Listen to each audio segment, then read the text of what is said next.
कर दीजिए, ठीक है ना। Good evening all of you. अब फिर से हम लोग जुड़ गए हैं सेंटेंस एंड क्लाउज का दूसरा क्लास करने के लिए। लेक्चर हो चुका है कल, और जो लोग नहीं देखे या फिर कल क्लास अटेंड नहीं किए हैं उनसे आग्रह है कि वो फिर से ज्वाइन कर लें उसको और फिर से उस वीडियो को वॉच कर लें। हम लोग कल कहाँ तक पढ़े थे उसमें थोड़ा रिकैप करेंगे। रिकैप करने के बाद यानी कल वाला थोड़ा रिवीजन करेंगे, और रिवीजन करने के पश्चात हम अपने आगे के टॉपिक को फिर से कंटिन्यू करेंगे। ठीक है बच्चे। और जो लोग ज्वाइन हैं, नीतीश, स्वाति, प्रिया, शिवम, हेलो, सबको हेलो। और हम लोग अब कंटिन्यू करने वाले हैं। हमारा अगला टॉपिक होगा, हम कल तक पढ़े थे, आपको याद होगा अगर कल आपने क्लास किया होगा तो, कल हमने पढ़ा था affirmative sentence and negative sentence. तो निगेटिव सेंटेंस तक हम लोग बढ़े थे, और अफर्मेटिव सेंटेंस हम कल पढ़ लिए थे। निगेटिव सेंटेंस के बारे में भी मैंने बताया था, लेकिन निगेटिव सेंटेंस को थोड़ा सा और हम डील कर लेते हैं 2 मिनट के लिए आपको अलग पेज लेके।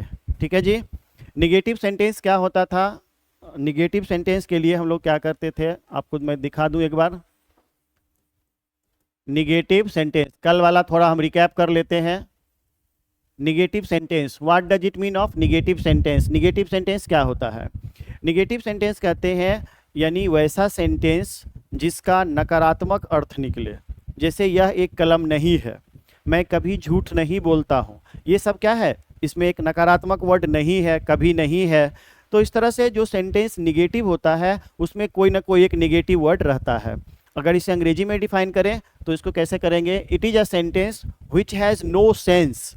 It is a sentence which has no sense, यानी यह एक वाक्य होता है जिसका ना अर्थ होता है, उसे हम लोग क्या कहते हैं? निगेटिव सेंटेंस कहते हैं। ठीक है। नोट लगा रहे, शिवम बोल रहे हैं नोट लगा रहे, बिल्कुल सही शिवम। और जिसमें नोट लगा रहे, केवल नोट ही नहीं बल्कि no, not, never, neither, nobody, nothing, ये सभी सभी जब लगे रहते हैं सेंटेंस में, इसमें से कोई भी लगा रहे तो सेंटेंस निगेटिव होता है। ठीक है। उस पर हमने कल बात भी किया था, आप लोग जवाब भी कल दे रहे थे, इसी तरह से जवाब देते रहिए, मेरा भी उत्साह बना रहा था और मज़ा भी आता है क्लास करने में। ठीक है। तो निगेटिव सेंटेंस में आपको कल मैंने बताया था कि निगेटिव सेंटेंस में निगेटिव वर्ड का होना जरूरी है। और वो निगेटिव वर्ड कौन कौन होते हैं कल भी मैंने चर्चा की थी निगेटिव वर्ड के बारे में। और निगेटिव वर्ड 2 तरह का होता है, कल मैंने बताया भी था, ये सब सिर्फ मैं रिवाइज कर रहा हूँ।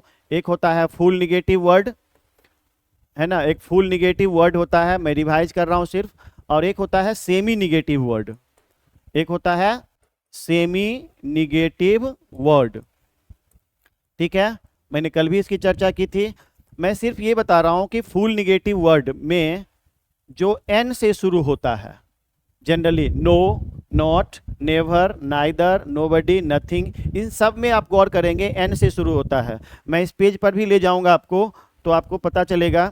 ये देखिए यहाँ पे जो रेड कलर से लिखा हुआ है एन, नोट में एन रेड कलर से लिखा हुआ है, फिर नो में, नोट में, नेवर में, नन में, नाइदर में, नोबडी में, नो वन में, नथिंग में, इन सब में आप गौर करेंगे कि एन कैपिटल लेटर से लिखा हुआ है। कैपिटल लेटर कहते हैं, रेड कलर से लिखा हुआ है, इसका मतलब ये सभी फुल निगेटिव वर्ड हो गए। और फुल निगेटिव वर्ड का मतलब हो गया कि जिसमें निगेटिव वर्ड लगा रहे, यानी कि उसे फुल निगेटिव सेंटेंस कहेंगे, यानी कि पूर्ण रूपेण सेंटेंस को नकारात्मक बना देता है। और मैंने कल आपको एग्जाम्पल दिया था सेमी निगेटिव वर्ड का, जिसमें से मैंने बताया था आपको सेल्डम, लिटिल, फ्यू, है ना, और भी मैंने बताया था आपको स्कार्सली, हार्डली, रेयरली, ऑफेनली, है ना, TOO2, ये सारे सेमी निगेटिव वर्ड होते हैं। और ऐसा लगने पे सेंटेंस सेमी निगेटिव यानी अर्ध नकारात्मक अर्थ देता है, और वह भी एक निगेटिव सेंटेंस माना जाता है। मैंने आपको एग्जाम्पल भी दिया था, और एग्जाम्पल में मैंने ये बताया था आपको, जैसे मैंने बताया था कि he seldom goes there, he seldom goes there, वह अक्सर वहां जाता है। इसका मतलब हो गया वह हमेशा तो वह नहीं जाता है, इसका मतलब सेल्डम एक सेमी निगेटिव वर्ड हुआ, और यह सेंटेंस भी निगेटिव सेंटेंस में काउंट होता है, यानी यह भी निगेटिव सेंटेंस ही होता है। लेकिन अगर हम सेंटेंस ऐसा लिखें, ही डज नॉट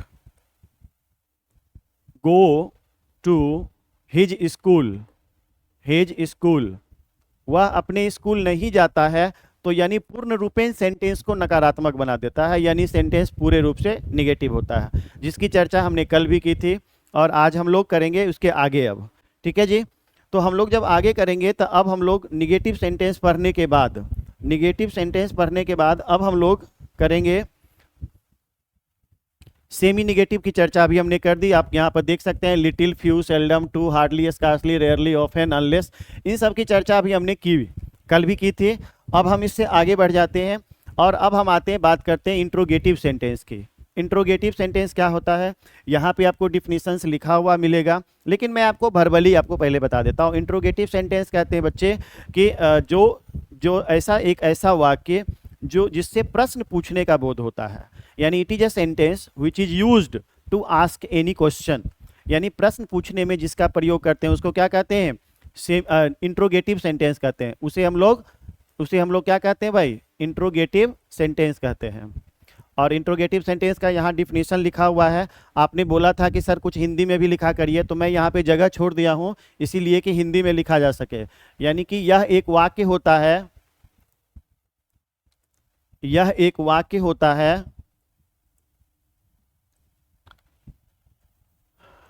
यह एक वाक्य होता है, यह एक वाक्य होता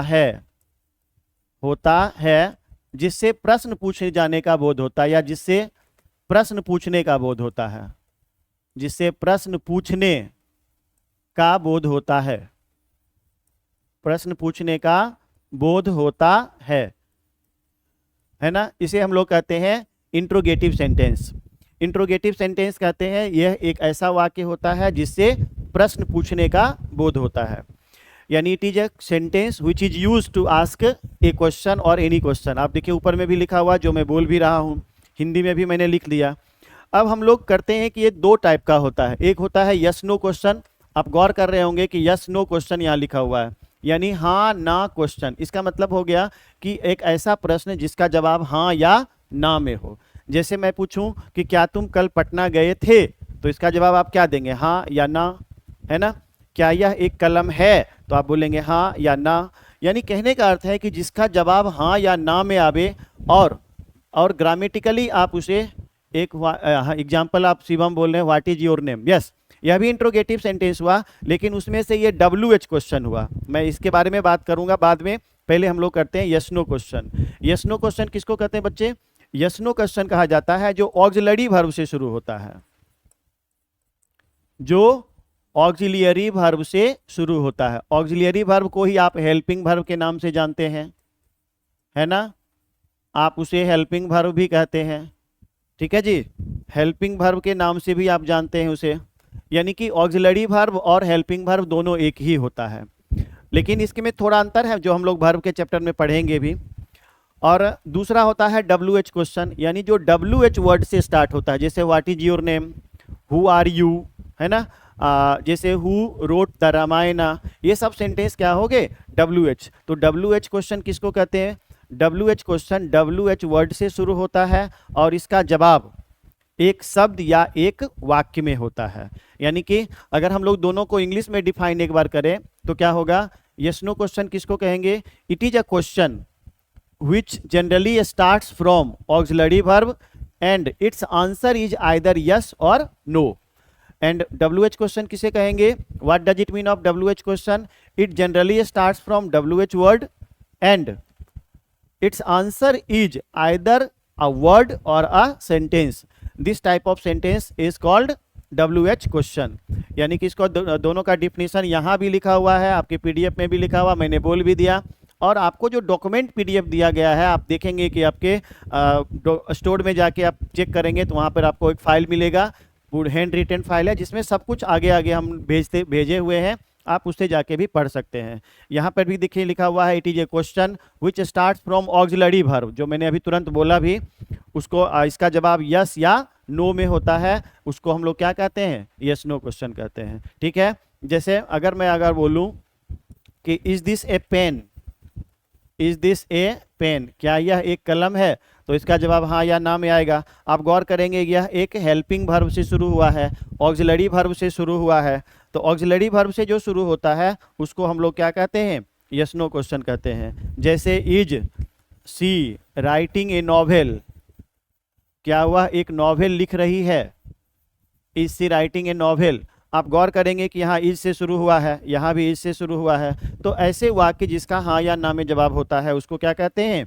यस नो क्वेश्चन। समझ में आ गया है तो ओके बोल सकते हैं, आप मैसेज में देके ओके बोल सकते हैं। अगर कोई दिक्कत हो तो ज़रूर आगे फिर से इसको रिपीट करेंगे, ठीक है। जो लोग ऑनलाइन है प्लीज़ उसको जवाब में दीजिए। और मैं आगे बढ़ता हूँ अब, और आगे बढ़ते हैं जिसमें से अब यस नो क्वेश्चन और फिर से हम लोग WH क्वेश्चन की चर्चा करेंगे, ठीक है। और इस पेज में हमने इतना ही जगह रखा है। और इसके बाद हम लोग देखेंगे कि ऑक्सिलरी वर्ब क्या, ऑक्सिलरी वर्ब से स्टार्ट होता है। तो ऑक्सिलरी वर्ब कौन कौन से होते हैं, यानी कि ऑक्सिलरी वर्ब के बारे में ओके सर, ठीक है, thank you Shivam and Nitish. मैं आपको फिर से अब ऑक्सिलरी वर्ब जिससे प्रारंभ होता है, यानी कि yes no question auxiliary verb से शुरू होता है। तो ऑक्सिलरी वर्ब से जो शुरू होता है तो उसके लिए एक हम नया पेज ले लेते हैं। मैं आपको ऑक्सिलरी वर्ब पूरी तरह से अच्छी तरीके से सिखा देता हूँ और तब जाके आप ऑक्सिलरी वर्ब के बारे में समझेंगे क्या होता है। दरअसल ये ऑक्सिलरी वर्ब होता क्या है, ऑक्सिलियरी वर्ब,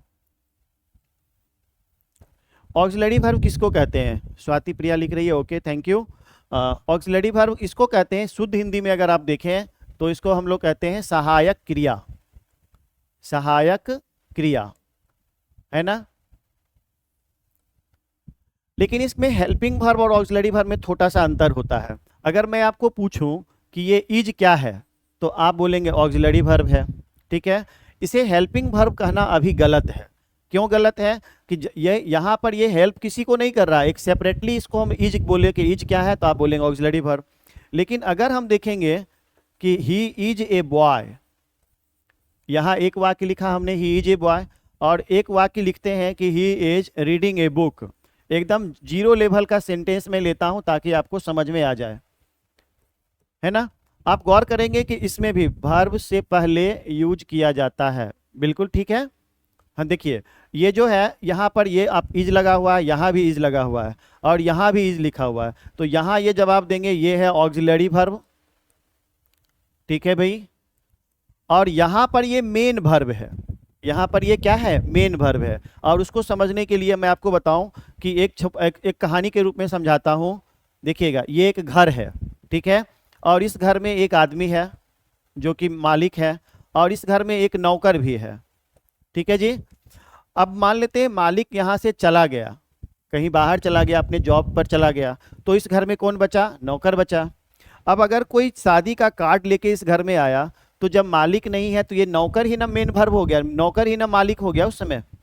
तो जब मालिक नौकर हो गया, नौकर ही मालिक हो गया, तो इसका मतलब है कि ये मेन वर्ब की तरह काम किया, यानी इज ऑक्सिलरी वर्ब होता है। लेकिन इस सेंटेंस में कोई मेन वर्ब नहीं है, यानी मेन वर्ब मतलब मालिक, तो मालिक तो चला गया है, तो अब सिर्फ क्या बचा है यहाँ पर, हेल्पिंग वर्ब बचा है। तो यही हेल्पिंग वर्ब अब मेन वर्ब के रूप में भूमिका निभाएगा, यानी इस सेंटेंस में ये क्या कहलाएगा, इस सेंटेंस में ये मेन वर्ब कहलाएगा। जैसे यहाँ पे मैंने बोला अगर ये चला गया, मान लेते हैं इसको मिटा दिए, तब तो नौकर जो बचा है वही मालिक है। इस घर में कोई अगर शादी का कार्ड लेके आएगा तो वो क्या होगा, ये नौकर ही न बोलेगा उस समय कि हम हैं यहाँ पे, यानी वही तो मालिक है इस समय इस घर का। तो यानी ये जो नौकर था अब क्या बन गया, मालिक बन गया। ठीक उसी तरह से यानी आपको याद क्या रखना है कि जब सेंटेंस में एक ही वर्ब हो तो चाहे वह हेल्पिंग वर्ब हो चाहे वह मेन वर्ब हो, यानी वह मेन वर्ब ही कहलाता है। लेकिन इस सेंटेंस में देखेंगे कि ये मेन वर्ब है और मेन वर्ब में के पहले ये इसको हेल्प करने के लिए लगा हुआ है। यानी हेल्प क्या, हेल्प का मतलब क्या, हेल्प का मतलब है कि ये बता रहा है कि ये सेंटेंस प्रेजेंट में है, यानी वर्तमान समय में वह एक किताब पढ़ रहा है, यानी वर्तमान में पढ़ रहा है। तो ये इज ही इस वाक्य के अर्थ को बता रहा है कि ये वर्तमान में घटना घट रही है। That is why is used as helping verb. यहाँ पे ये हेल्पिंग वर्ब कहलाएगा, यहाँ पे इसे ऑक्सिलरी वर्ब बोलना गलत होगा। हालांकि हेल्पिंग वर्ब ऑक्सिलरी वर्ब में ज़्यादा अंतर नहीं है। सर घर उसका हो गया, यस बिल्कुल नीतीश बोल रहे हैं कि सर उसका घर उसका हो गया, बिल्कुल। जब मालिक चला गया तो घर तो उसी का हो गया उस समय के लिए, और जब घर उसका हो गया तो ये नौकर ही उस समय मालिक हो गया, और मालिक हो गया तो मेन वर्ब हो गया। इसका मतलब है कि कहानी में इंटरेस्ट ले रहे हैं Nitish, thank you so much. और आगे हम बढ़ते हैं। अब यहाँ पे ये हेल्पिंग वर्ब हो गया, यहाँ ये मेन वर्ब हो गया। ठीक उसी तरह से सेंटेंस में अब ऑक्सिलरी वर्ब के बारे में हम थोड़ा और इसमें आप टाइप्स को बता दें कि कितने तरह के होते हैं ये, और इसके लिए हम आपको ये क्लीन कर देते हैं। और यहाँ पर हम लिखते हैं ऑक्सिलरी वर्ब 2 तरह का होता है ना। ऑक्सिलरी वर्ब हैज़ 2 टाइप्स, यानी कि ऑक्सिलरी वर्ब के 2 प्रकार होते हैं। आप जो हिंदी माध्यम के भी स्टूडेंट हैं वो इतना समझ सकते हैं, है ना। और अगर नहीं समझ पा रहे हैं तो समझने की कोशिश करिए, क्योंकि हम हिंदी व्याकरण तो नहीं पढ़ा रहे हैं अभी तो हम इंग्लिश ग्रामर पढ़ा रहे हैं। आप सब इस बात को जरूर समझते होंगे, तो निश्चित तौर पे आपको थोड़ा सा समझना होगा। ऑक्सिलरी वर्ब हैज़ 2 टाइप्स, यानी ऑक्सिलरी वर्ब के कितने प्रकार होते हैं? 2 प्रकार होते हैं। नीतीश बोल रहे हैं जी सर। तो इसके बाद हम आते हैं, सबसे पहला हमारा होता है primary auxiliary verb. Primary auxiliary verb, primary auxiliary verb आप कहते किसको हैं? प्राइमरी ऑक्सिलरी वर्ब का मतलब क्या होता है? What does it mean of primary auxiliary verb? Primary auxiliary verb होते हैं जिसका अर्थ किसी व्याकरणिक परिस्थिति में नहीं बदलता है। सपोज दैट मैं एक एग्जांपल लेता हूं इज का या वाज का। तो इज का मतलब होता है और वाज का मतलब होता है था या थे या थी, ऐसा करके। लेकिन आप ये बताइए कि इज का मतलब क्या कभी बदलता है? क्या कभी इज का मतलब था देखा है आपने? नहीं। यानी किसी भी सेंटेंस में इज का मतलब है ही होगा और वाज का मतलब था ही होगा। तो इससे पता चलता है कि प्राइमरी ऑक्सिलरी वर्ब जो होते हैं उसके अर्थ कभी भी बदलते नहीं है, यानी किसी व्याकरणिक परिस्थिति में इसका एक ही समान अर्थ रहता है। ठीक है, तो अब हम लोग ऑक्सिलरी वर्ब कौन कौन, प्राइमरी ऑक्सिलरी वर्ब कौन कौन होते हैं इसके बारे में थोड़ा कर दें। तो एक हमारा है टू बी, इसे 3 कैटेगरी में बांटते हैं।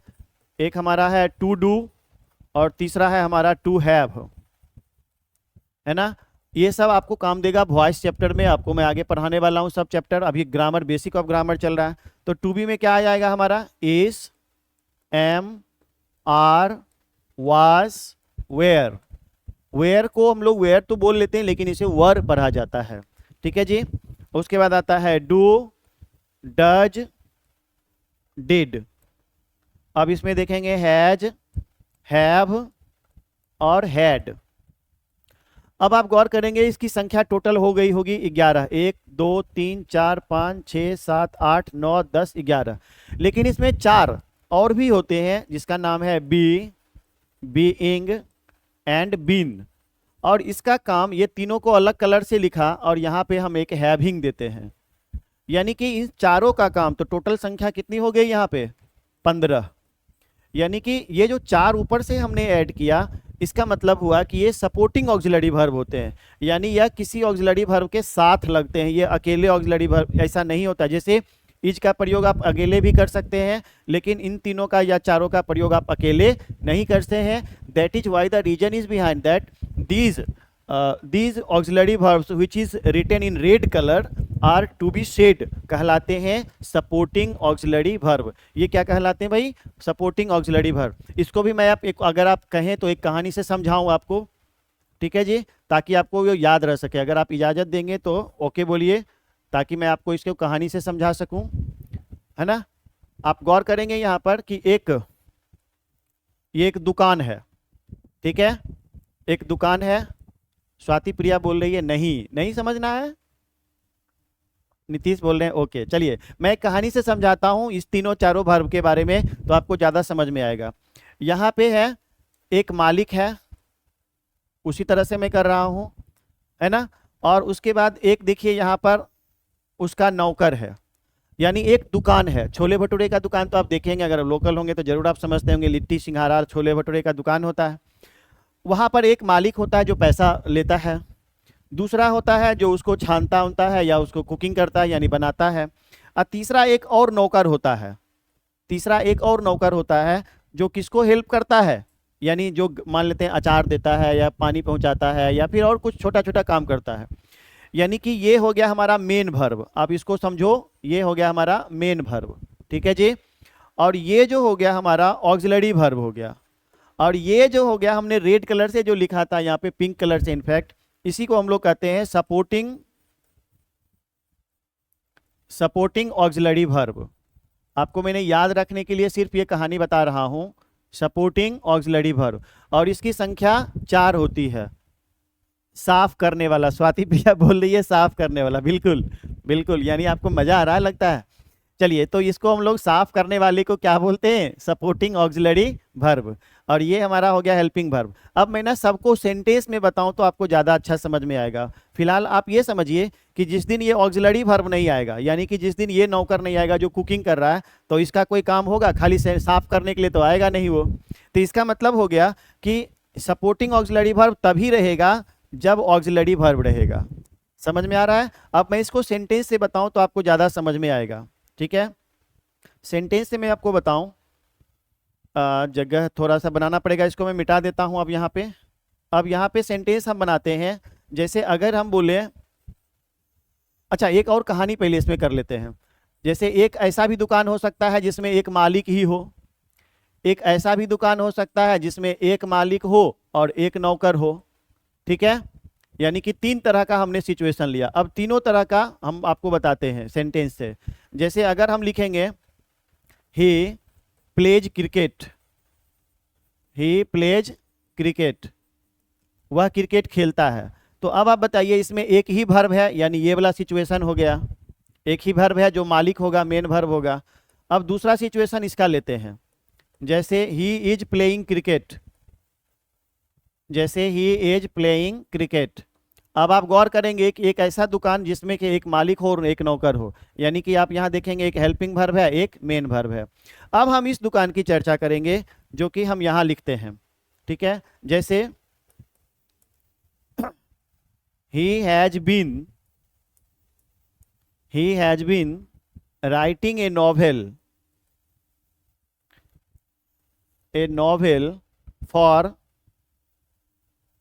for 2 years। वह 2 वर्षों से एक उपन्यास लिख रहा है।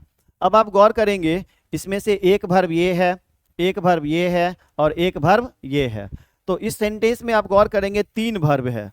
3 वर्ब में ये हो गया हमारा मेन वर्ब, ये हो गया हमारा हेल्पिंग वर्ब, यानी अब यहाँ पे इसे हेल्पिंग वर्ब कहेंगे या ऑक्सिलरी वर्ब भी आप कह सकते हैं, और ये हो गया हमारा सपोर्टिंग ऑक्सिलरी वर्ब या सपोर्टिंग हेल्पिंग वर्ब। अब बताइए कि ये है, ये इस अगर ये हैज नहीं रहता तो ये बिन नहीं होता। तो इसका मतलब इस कहानी पर ये सेट हो गया, इस कहानी पर ये सेट हो गया और इस कहानी पर ये सेट हो गया। तो आप समझ गए होंगे ऑक्सिलरी वर्ब के बारे में। और ये इसकी संख्या टोटल कितनी होती है? 15। अब हम लोग बात कर लेते हैं, अब बात कर लेते हैं दूसरा, यानी कि मॉडल ऑक्सिलरी वर्ब के बारे में। ये अभी हमने पढ़ा प्राइमरी के बारे में, प्राइमरी की संख्या कितनी थी? 15। और मॉडल ऑक्सिलरी वर्ब की संख्या कितनी होगी? 13। मॉडल ऑक्सिलरी वर्ब इसमें कौन कौन से आते हैं भाई? उसमें आते हैं can, may, could, might, shall, will, ठीक है जी, उसके बाद शुड, उसके बाद वुड, उसके बाद मस्ट, उसके बाद ऑट टू, और उसके बाद देखिएगा मैंने 3 थोड़ा सा कलर चेंज कर देता हूं, need, dare and used to. आप देखिए 3 को अलग अलग कलर से मैंने देख दिया है, need, dare and used to. अब आप गौर करेंगे कि टोटल संख्या इसकी कितनी हो गई है? 13। आपको याद होगा कि इससे पहले हमने कितना पढ़ा था? 15। तो 15 और 13 कितना हो गया? टोटल 28। यानी कि आप इसे ऐसे समझ सकते हैं, 11 प्राइमरी ऑक्सिलरी वर्ब हो गया, 4 सपोर्टिंग ऑक्सिलरी वर्ब हो गया और 13 मॉडल ऑक्सिलरी वर्ब हो गया। जब इस पूरे को जोड़ेंगे तो 28। आपके बुक में हो सकता है इसको माइनस करके लिखा जाता होगा, तो 11 और 13 टोटल 24 लिखा रहता है, जबकि 04 यस टोटल 28। जबकि ये 4 जो है ये सपोर्टिंग ऑक्सिलरी वर्ब होते हैं और इनका काम भी हेल्पिंग वर्ब की तरह भी होता है, जो कि मैंने आपको कहानी से भी समझाया। दरअसल मालिक के लिए तो दोनों नौकर है, जो कुकिंग कर रहा है वो भी और जो साफ कर रहा है, आपने स्वाति प्रिया ने बोला था कि वो साफ करता है, तो जो साफ करने वाला है वो भी, यानी वो दोनों क्या हो गया? वो दोनों तो मालिक के लिए नौकर हो गया, यानी मालिक मेन वर्ब के लिए दोनों हेल्पिंग वर्ब हो गया। तो इसलिए जो मैंने रेड कलर में लिखा था जिसका नाम था बीइंग और बिन, ये तीनों और एक हैविंग, इन सब का प्रयोग हम करते हैं सपोर्टिंग ऑक्सिलरी वर्ब के रूप में। डिटेल से आपको डॉक्यूमेंट पीडीएफ में लिखा हुआ है, आप उसे पढ़ लेंगे। तो कुल मिला के ये जो हमने ऑक्सिलरी वर्ब बताया, इसका काम क्या है, यानी इन सब से ये 28 जो ऑक्सिलरी वर्ब है, इससे शुरू होने वाला वाक्य क्या कहलाएगा, यस नो क्वेश्चन कहलाएगा। ठीक है जी। यानी कि अब मैं एक आध एग्जाम्पल मॉडल का ले लेता हूं, जैसे कैन एनीवन डू इट, क्या इसे कोई कर सकता है, तो इसका जवाब क्या आएगा, हाँ या ना में आएगा। आप गौर करेंगे कि कैन से शुरू हुआ है और लास्ट में क्या लगा हुआ है, नोट ऑफ इंट्रोगेशन साइन। इसका मतलब क्या हो गया, ये इसका जवाब हाँ या ना में आएगा। तो ये क्या चीज हो गया, यस नो क्वेश्चन। अगर आपको समझ में आ गया होगा तो जरूर जवाब दीजिए हाँ या ना में, ओके करके बता दीजिए। अच्छा, नीतीश बोल रहे हैं सर कहानी का तरीका अच्छा था, वाह, बहुत बढ़िया Nitish, thank you so much. आप समझ जाइए किसी भी हालत में, और मैं आगे जितने भी ग्रामर के टॉपिक्स पढ़ाऊंगा सबको कहानी के थ्रू समझाऊंगा। अगर आप ऐसा समझना चाहते हैं इस तरीके से, अगर आपको अच्छा लगता है तो मैं इस तरीके से ही आपको समझाने की कोशिश करूंगा। ठीक है जी। अभी हमारा स्टार्टिंग है, हम लोग की दोस्ती अभी जस्ट हुई है, तो निश्चित तौर पर हम लोग पूरी कहानी से समझेंगे और ग्रामर को बहुत आसान बना देंगे। आपको मेरे एक्सपीरियंस का लाभ मिलेगा इसका, आपको कहानियों से सीखेंगे तो आपके लिए बहुत आसान हो जाएगा। हालांकि अभी हम लोग बेसिक पे हैं, जब मैं आपको असाइनमेंट दूंगा तो आप बना के लाओगे और आपको धीरे धीरे करके अच्छा प्रैक्टिस भी हो जाएगा। ठीक है, मैं अब आगे बढ़ता हूँ थोड़ा सा, और आगे बढ़ते हैं। अब हम लोग WH क्वेश्चन पे आते हैं। ठीक है, हमारा दूसरा था WH क्वेश्चन। WH क्वेश्चन, इसमें थोड़ा लिखने में जरूर टाइम लगता है, लेकिन शायद आप समझते होंगे ज्यादा। WH क्वेश्चन क्या होता है, what does it mean of WH question. WH question के बारे में मैंने थोड़ा देर पहले भी बोला था कि WH वर्ड से स्टार्ट होता है और जिसका जवाब एक शब्द या एक वाक्य में होता है, उसे हम लोग क्या कहते हैं, WH क्वेश्चन कहते हैं।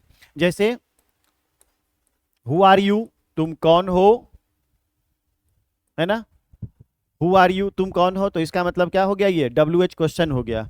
और मैं आपको भी इसको भी एक साधारण तरीके से समझाता हूं कि WH वर्ड कौन कौन होते हैं और WH वर्ड में कौन कौन से वर्ड लिखे जाते हैं। इसे हम लोग WH वर्ड्स का नाम देते हैं, है ना। इसे आप WH फैमिली भी कहा, कहीं कहीं पे लिखा हुआ देखते होंगे। ये हम लोग WH फैमिली के बारे में सीख रहे हैं, WH फैमिली। अब आप गौर करेंगे WH वर्ड में कौन कौन होता है, एक हु, व्हिच, व्हाट, ठीक है, उसके बाद हुज और हुम। मैंने सबको अलग अलग कलर से लिखा है, इसका भी कोई मतलब है, और मैं फिर से अलग कलर ले लेता हूं एक। ठीक है, यहां पे लिखेंगे व्हेन, वेयर, व्हाई और हाउ। आप गौर करेंगे इतने जो वर्ड्स लिखे हुए हैं सबके कलर अलग अलग है। शिवम बोल रहे हैं हुम, बिल्कुल हुम नहीं लिखा मैंने यहाँ पे। आप गौर करेंगे इस तीनों का एक कलर है, इस दोनों का अलग कलर है और इस चारों का अलग कलर है। इसका भी मतलब होता है, तो इसका क्या मतलब है पहले ये समझ लीजिए कि हु का प्रयोग। अच्छा, इसको समझने से पहले इस पे हम लोग बात करें, इससे पहले थोड़ा सा और जानकारी हम लेते हैं यहाँ पे कि WH वर्ड जितने भी होते हैं, WH वर्ड कुल मिला के कितने होते हैं, बेसिक WH वर्ड की संख्या होती है 9। आप देखेंगे 1 2 3 4 5 6 8 नो सॉरी 1 2 3 4 5 6 7 8 9, तो टोटल कितने हो गए 9। तो WH वर्ड के दो मीनिंग होते हैं। देखिएगा ध्यान से, थोड़ा देहाती तरीका लगेगा आपको समझने का, लेकिन वो काफी शानदार रहता है। देखिए, एक कौ से अर्थ होता है और एक जौ से अर्थ होता है। यानी कि WH वर्ड के दो मीनिंग होते हैं। मैं इसको समझाने के लिए यहाँ पर एक वर्ड लेता हूँ व्हेन, और व्हेन का मतलब कौ से यानी कब होता है, और व्हेन का मतलब जब भी होता है। आप जब भी व्हेन का प्रयोग देखते होंगे तो दो मीनिंग देखते होंगे, व्हेन का मतलब कब भी और जब भी।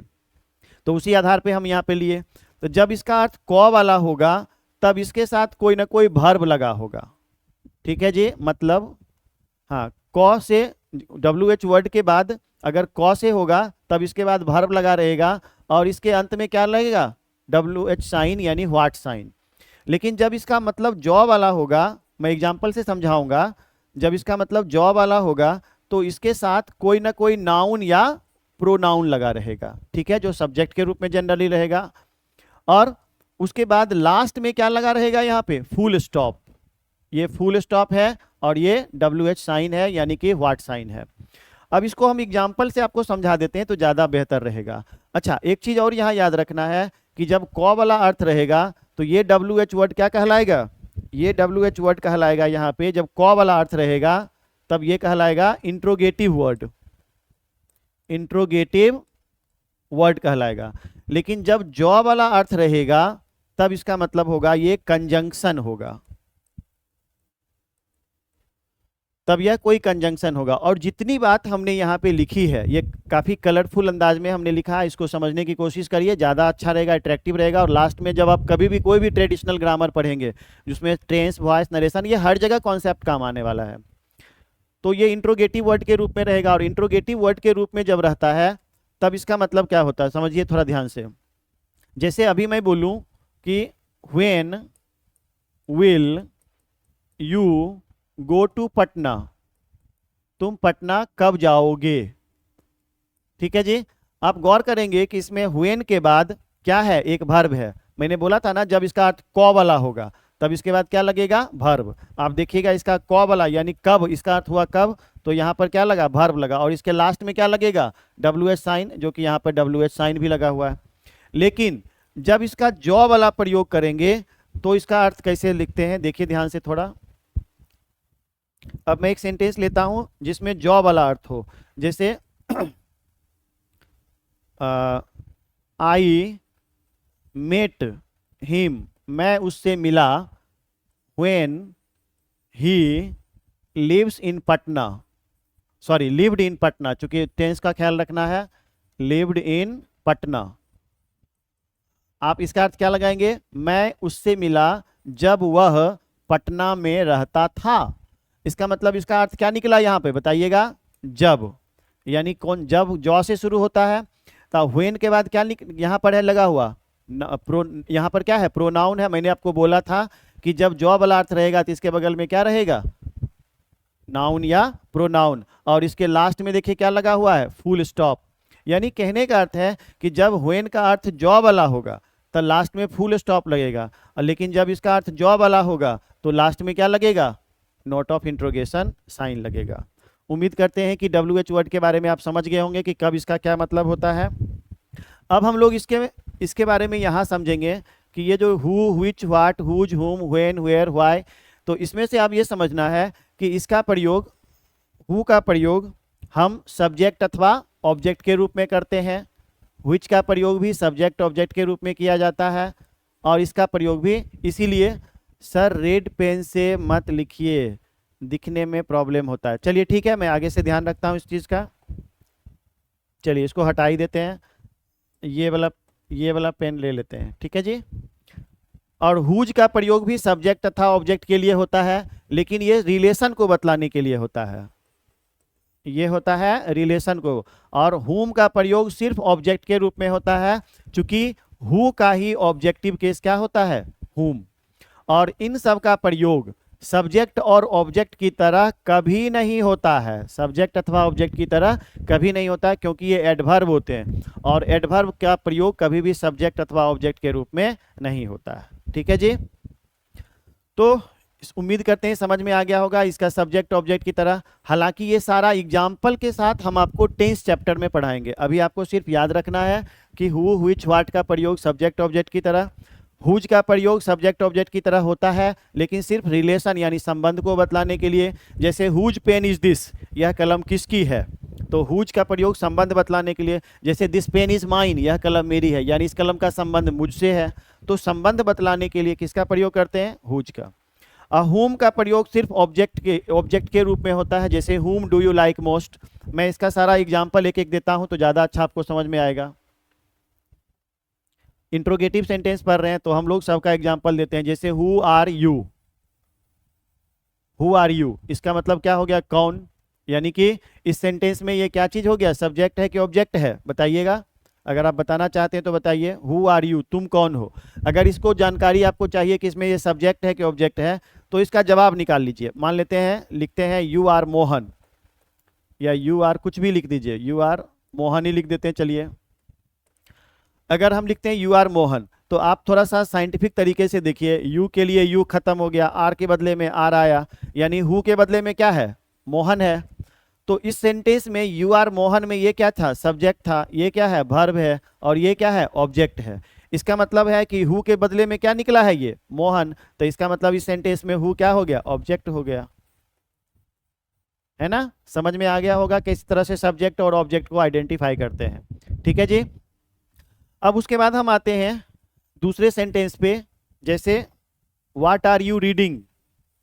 सेंटेंस नंबर 2 देखते हैं, ये हमारा पहला सेंटेंस था, व्हाट आर यू रीडिंग, तुम क्या पढ़ रहे हो, व्हाट आर यू रीडिंग। अब इस सेंटेंस में देखेंगे कि सब्जेक्ट क्या है और ऑब्जेक्ट क्या है। अब इस सेंटेंस में आप बताइए कि सब्जेक्ट क्या है और ऑब्जेक्ट क्या है। तो आप देखें कि व्हाट आर यू रीडिंग मतलब तुम क्या पढ़ रहे हो, तो पढ़ने वाले कौन हो, तुम हो, तो तुम हो गया, यानी डूअर ऑफ द एक्शन, करने वाले को कर्ता कहते हैं। तो जब ये सब्जेक्ट हो गया तो ऑब्वियसली ये क्या चीज होगा, ऑब्जेक्ट होगा, क्योंकि अभी मैंने ऊपर लिखा था कि व्हाट का प्रयोग या तो सब्जेक्ट के रूप में होता है या ऑब्जेक्ट के रूप में होता है। तो इस सेंटेंस में ये क्या चीज हो गया, ऑब्जेक्ट हो गया, और ये क्या चीज हो गया, सब्जेक्ट हो गया। उसके बाद तीसरा हम देखते हैं, जैसे which class do you read in, which class do you read in, तुम किस वर्ग में पढ़ते हो। तो अब बताइए यहाँ पे जो व्हिच क्लास है वो ऑब्जेक्ट है, और ये सेंटेंस में ये क्या चीज है, सब्जेक्ट है, ये क्या है, ऑब्जेक्ट है। कैसे, क्योंकि तुम किस वर्ग में पढ़ते हो, यानी पढ़ने का काम तुम करते हो, तो तुम क्या हो गया, डूअर ऑफ द एक्शन, यानी सब्जेक्ट हो गया। तो इसका मतलब ये क्या चीज हो गया, ऑब्जेक्ट हो गया, ठीक है। व्हिच का बता दिया मैंने, उसके बाद व्हाट का भी मैंने बता दिया। अब एक बार एक सेंटेंस लेते हैं हुज से, जैसे whose pen, whose book is this, is this, यह किसकी किताब है। तो अब आप गौर करेंगे कि इसमें सब्जेक्ट है कि ऑब्जेक्ट है। जैसे अगर हम कहेंगे दिस इज, इसका जवाब निकाल लिया कीजिए, पहले मन से निकाल, जिसे मन में निकाल लीजिए, दिस इज रामूज बुक, यह रामू की किताब है, ठीक है जी। तो अब बताइए, इज कट गया, दिस कट गया, तो हुज बुक के जगह पे क्या निकला, रामूज बुक। और इस सेंटेंस में दिस इज रामूज बुक में ये क्या है, सब्जेक्ट, ये क्या है, वर्ब, और ये क्या है, ऑब्जेक्ट। इसका मतलब हुज बुक क्या चीज हो गया, जब रामूज बुक इसका जवाब आया तो रामूज बुक के लिए ना हुज बुक था ना, तो इसका मतलब ये क्या चीज हो गया, ऑब्जेक्ट हो गया, ठीक है। समझ में आ रहा होगा। चूंकि टाइम अब हो चुका है तो मैं कल से आपको होम के बारे में, या एक चलिए होम के बारे में मैं बता ही दूं ताकि उधर वाला बचा रहेगा। जैसे हुम डू यू लाइक मोस्ट, तुम किसे सबसे ज्यादा पसंद करते हो, हुम डू यू लाइक मोस्ट, ठीक है जी। तो यहाँ पे हुम अब सब्जेक्ट है कि ऑब्जेक्ट है ये पता करना है, तो इसमें तो पता करने की आवश्यकता ही नहीं है। मैंने आपको बताया था कि हुम का प्रयोग सिर्फ ऑब्जेक्ट के रूप में होता है, सब्जेक्ट के रूप में कभी नहीं होता है, because whom is used as objective case for who, यानी हु के ऑब्जेक्टिव केस के लिए हम हु का प्रयोग करते हैं। तो इस सेंटेंस में हमारा ये सब्जेक्ट हो गया और ये ऑब्जेक्ट हो गया, ठीक है जी। समझ में आ रहा है कि नहीं समझ में आ रहा है, एक बार जल्दी से सब लोग जवाब दे दीजिए ताकि क्लास को एंड करें यहीं पे। और कल हम लोग पढ़ेंगे when, where, why and how का, उसको कैसे सेंटेंस बनाते हैं, तब आपको पूरी तरह से WH क्वेश्चन समझ में आ जाएंगे, ठीक है। हाँ आ रहा है, okay. Swati, Priya and Shivam 3 online है, एक नीतीश भी ऑनलाइन है। नीतीश जवाब दीजिए अगर समझ में आ रहा है इस तरीके से, तो मैं कल से इसी तरीके से और कंटिन्यू करूँगा। जी सर, बिल्कुल, थैंक यू सो मच। आप लोग जो ऑनलाइन हैं जुड़े हुए सबको बहुत बहुत धन्यवाद। फिर से हम मिलते हैं और इसी तरह से हम लोग आगे की पढ़ाई करते रहेंगे। बेसिक में थोड़ा टाइम जरूर लगेगा, लेकिन मैं आपसे कमिटमेंट करता हूं कि मैं उन सारे टॉपिक्स को मैं डिटेल से पढ़ाते चलूँगा और कहानी कहानी से आपको समझाते रहूँगा। इसी तरह से हम लोग थोड़ी दिन के बाद लिटरेचर पे आएंगे। हिंदी के क्लासेस भी आज हम जब देख रहे थे आपका ऑनलाइन, तो हिंदी के क्लासेस के बारे में पूछ रहे थे। हिंदी के क्लासेस भी होंगे और इंग्लिश के तो चल ही रहे हैं, ठीक है। थोड़ा टाइम लगेगा, स्टार्टिंग अभी है। थैंक यू सो मच, आपसे मिलते हैं फिर से और अगले दिन। Thank you, be happy, thank you.